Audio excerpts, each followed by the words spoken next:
जय माता दी।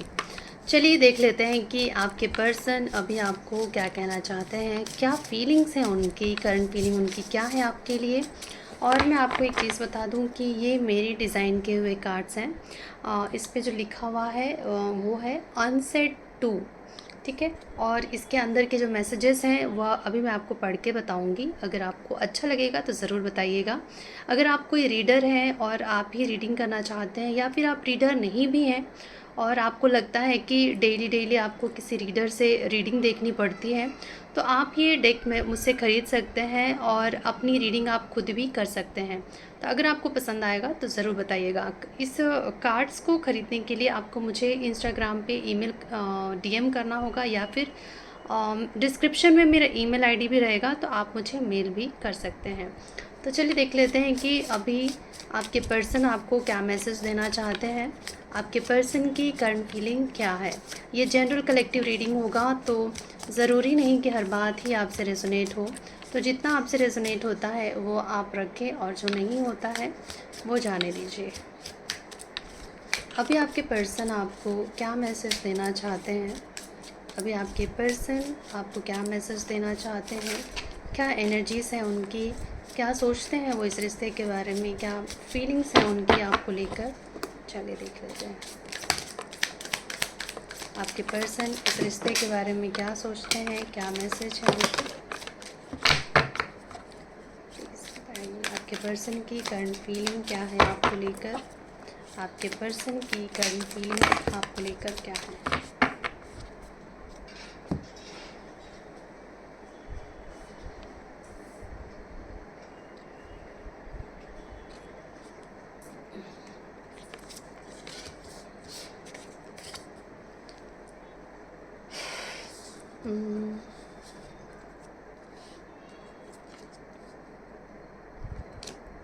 इसमें अपराइट रिवर्स दोनों मैसेजेस हैं। मैं अभी आपको पढ़ के सुनाऊंगी। अगर आपको अच्छा लगेगा, कार्ड्स अच्छे लगेंगे, तो आप ऑर्डर कर सकते हो।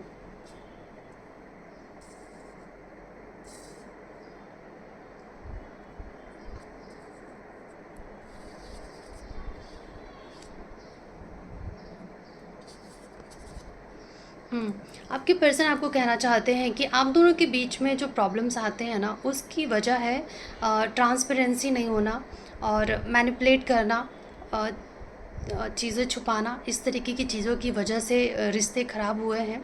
शायद उन्होंने आपको मैनिपुलेट किया हो, ट्रांसपेरेंट नहीं रखा हो रिलेशनशिप में, खुल के आपको बताया ना हो कि क्या चल रहा है लाइफ में क्या नहीं, अपने फीलिंग्स को ठीक से बताना नहीं या छुपाना भी कहीं ना कहीं शक को पैदा करता है। इंसान समझ ही नहीं पाता कि वो क्यों कम बात कर रहा है या बता नहीं रहा है, तो ऐसा लगता है शायद कहीं और इन्वॉल्व है और इसीलिए मेरे साथ ऐसा कर रहा है, और इसकी वजह से रिश्ते ख़राब होते हैं। और आपके पर्सन आपको कहना चाहते हैं कि और हायर एक्सपेक्ट आपके हायर एक्सपेक्टेशंस ने इस रिश्ते को ख़राब किया है। और आपके पर्सन आपको ये कहना चाहते हैं कि you may be out of sight but you are never out of my heart, you will come back, we will come back together when the time is right. वो आपको ये कहना चाहते हैं कि बेशक से आप दोनों के बीच में रिश्ते अभी ठीक नहीं चल रहे हैं, लेकिन आप कभी भी बेशक आप उनके आंखों के सामने नहीं हो, लेकिन आप उनके दिल से कोई आपको नहीं निकाल सकता। आप हमेशा उनके दिल में ही रहते हो, और उनको ये लगता है कि एक समय आएगा, सही समय, जब आप दोनों फिर से मिल जाओगे। There's a space besides me that no one else can fill. उनको ऐसा लगता है ना कि उनके लाइफ में या उनके दिल में एक ऐसी जगह है जिसको कोई और नहीं भर सकता है आपके अलावा। Not because I haven't try but because I belongs to you. ऐसा नहीं है कि उन्होंने ट्राई नहीं किया होगा कि चलो इसके साथ जम नहीं रहा तो किसी और के साथ इन्वॉल्व हो जाए या किसी और को मौका दे दें, लेकिन ऐसा हो ही नहीं पाया क्योंकि आपकी जगह कोई और ले ही नहीं पाया। ऐसा होता है ना कि किसी के दिल को कोई और अच्छा ही नहीं लगता, बस एक पे टिक जाता है, वही पसंद है मुझे, बस ऐसा। और आपके पर्सन आपको कहना चाहते हैं कि this distance is not easy but my love is patient. वो आपके पर्सन आपको ये कहना चाहते हैं कि हाँ, ये जो डिस्टेंस है आप दोनों के बीच में, ये डिस्टेंस आसान तो नहीं है, दूरी आसान नहीं है, लेकिन कहीं ना कहीं उनको लगता है कि इस रिश्ते में, इस प्यार में बहुत पेशेंस है, और जो एक दूसरे का इंतज़ार करना सिखा रहा है या फिर करेंगे, ऐसा आपको कहना चाहते हैं। Everyone sees me smiling, no one sees me breaking, my pain does not wear scars but it's real, I just wish someone would notice. वो आपको ये कहना चाहते हैं ना कि सब उनको ना ऐसे देखता है जैसे कि मुस्कुराता हुआ चेहरा है, ये तो मुस्कुराता रहता है, इसको क्या ही दर्द है, लेकिन अंदर अंदर वो टूटे हुए हैं। कोई भी उनके पेन को देख नहीं पाता है, क्योंकि जो दर्द है ना उसके कोई निशान नहीं दिखते, और जबकि वो दर्द सही है। बस वो इतना विश करते हैं कि काश कोई मेरे दर्द को भी नोटिस करता। I never tried to forget you. I just placed your name gently in my heart and kept it there. उन्होंने कभी आपको रिप्लेस करने की चाहत नहीं की है कि इसको हटा के किसी और को फिट कर लेते हैं। हाँ, उन्होंने ऐसा नहीं कि आपको भुलाने की कोशिश नहीं की थी, पर हुआ नहीं, या फिर वो किसी से बात भी किए, उन्होंने किया होगा उन्होंने कि बात चलो कहीं और खुश रहते हैं थोड़ा सा, पर उनको खुशी नहीं मिली। और यहाँ पे ये लगता है ना कि ये पर्सन ने कभी भी आपको रिप्लेस करना नहीं चाहा था और ना ही कर पाए हैं। I had to let you go for now, you need this time apart to grow. अभी के लिए फ़िलहाल वो चाहते हैं कि आप थोड़ा सा समय अपने लिए निकालो, आप दोनों के बीच में थोड़ा सा गैप वो चाहते हैं, ताकि आप खुद के ऊपर ध्यान दे सको और ग्रो कर पाओ। I was hiding how I was really feeling about you. I was keeping it a secret because I don't feel good enough for you. I am loving you from afar. अभी फ़िलहाल देखिए वो इंसान दूर से ही आपको प्यार कर रहे हैं। उन्होंने छुपाया होगा कि वो क्या फ़ील करते हैं आपके लिए।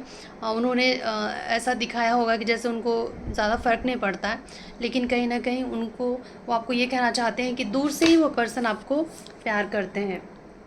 अनरिजॉल्व कॉन्फ्लिक्ट और old toxic memory cause unhealthy environment. ऐसा लगता है ना कि आप दोनों के रिश्तों में कुछ ऐसी चीज़ें हो गई हैं, बेकार के ऐसे लड़ाई झगड़े, जैसे कि स्टार्टिंग में भी हमने देखा कि एक्सपेक्टेशन से ज़्यादा रहना या फिर खुल के कम्युनिकेट नहीं करने की वजह से भी मिसअंडरस्टैंडिंग बढ़ जाती है, और इस वजह से जो आप दोनों के बीच में बहसबाजी होती होगी, लड़ाई झगड़े होते होंगे, तो उससे क्या है, जो डिस्टेंस आया है, तो आपके पर्सन कहना चाहते हैं कि फ़िलहाल के लिए ना थोड़ा सा गैप दे दो थोड़ा सा, ताकि, क्योंकि सबसे बड़ा जो मरहम होता है ना वो समय ही होता है। समय ही ठीक से हील कर पाता है कोई भी दर्द को। I want you to move on with your life because I just don't know when I will be ready for you. I don't expect you to wait. I want you to be happy. वो ये चाहते हैं ना कि आप उनका इंतज़ार, उनके लिए बैठ के रोते रहो, उनका इंतज़ार करते रहो, ऐसा वो नहीं चाहते। वो चाहते हैं कि आप अपनी लाइफ में आगे बढ़िए, खुश रहिए, क्योंकि वो आपको खुश देखना चाहते हैं। बेशक से वो सोशल मीडिया के थ्रू ही आपको स्टॉक करते हो या आपको देखते हो, वहाँ पे नज़र रखते हो कि आप क्या चल रहा है आपकी लाइफ में, और वो ऐसा जब देखते होंगे ना आपके स्टेटस देख के या फिर आपके पिक्स देख के, ऐसा लगता होगा कि जब कोई आपके बहुत करीब रहा होता है ना, तो आपके चेहरे से पहचान जाता है कि आप सच में हंस रहे हो या फिर आप सिर्फ दिखाने के लिए हंस रहे हो। तो आपका पर्सन चाहते हैं ना कि आप आगे बढ़ो जीवन में, खुश रहो, क्योंकि फ़िलहाल अभी वो रेडी नहीं हुए हैं इस रिश्ते को संभालने के लिए या फिर इस रिश्ते में आने के लिए। तो वो चाहते हैं कि फ़िलहाल के लिए आप अपने ऊपर फोकस करो और खुश रहो। वो आपको खुश देखना चाहते हैं। I want to move on and let you go, but just can't. Sometimes keeps pulling me back to you. I feel that we have unfinished business to handle first. उन्होंने ना वो आपको ये कहना चाहते हैं कि उन्होंने बहुत कोशिश करते हैं वो कि वो आपको अपने जीवन से जाने दें, लेकिन बार बार उनका मन जो है आपकी तरफ खींच के ले आता है, और क्योंकि उनको ऐसा लगता है ना कि शायद आप दोनों के बीच में कुछ अनफिनिश्ड बिजनेस है जो अभी तक ख़त्म नहीं हुआ है, जो हैंडल करना बहुत ज़रूरी है। After breakup I realised that I liked in healthy communication.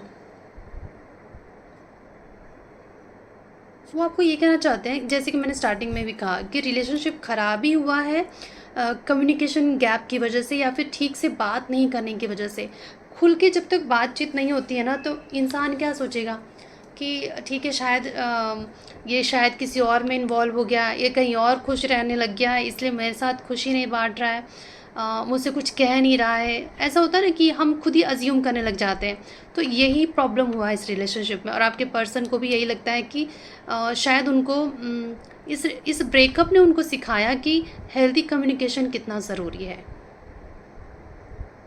और ये तो बहुत अच्छी बात है कि ये गैप आना ज़रूरी था, कि जब तक दूरी ना आए ना तो इंसान समझ ही नहीं पाता कि उस रिश्ते की कदर करना सीखता नहीं है। तो इसलिए शायद भगवान बहुत से रिश्तों में बीच-बीच में ये लाते रहते हैं कि सँभलो भई, समझो कि ये तुम्हारे लिए कितना ज़रूरी है ना?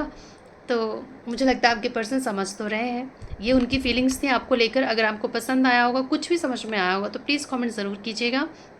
लाइक, शेयर, सब्सक्राइब कर दीजिए अगर आपको मेरी रीडिंग अच्छी लगती है। Thank you so much for watching.